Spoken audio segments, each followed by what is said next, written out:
शिवाय त्यांनी काय सांगितलं, त्यांच्या ज्या स्टेटमेंटमध्ये त्यांनी सांगितलं की हा जो FIR आम्ही केला, संबंधित फिर्यादी हा भारतीय जनता पार्टीचा एक सदस्य आहे, एक पदाधिकारी आहे, त्याला राजकीय वरदहस्त प्राप्त आहे, त्यामुळे प्रेशरमध्ये आम्ही हा गुन्हा नोंद केलेला आहे असं त्या वरिष्ठ पोलीस निरीक्षकांनी प्राधिकरणासमोर सादर केलेलं आहे, जबाबात म्हटलेलं आहे. असं अधिकृत आहे आपल्या त्यांनी म्हटलं हो आहे माझ्याकडे प्रत्येक.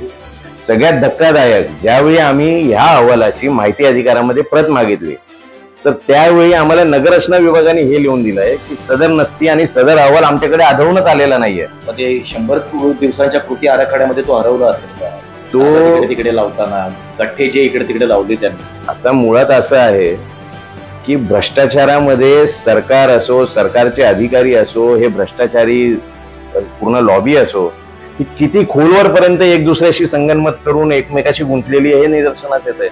प्रचंड मनस्ताप झाला, अख्ख्या संपूर्ण कुटुंबाला प्रचंड मनस्ताप झाला. माझी आज आई देखील पूर्णपणे डिप्रेशन मध्ये आजही तिला त्या सगळ्या गोष्टी आठवतात. तिला त्या प्रकरणामुळे तिला झोपेच्या गोळ्या सुरू झालेल्या आईला.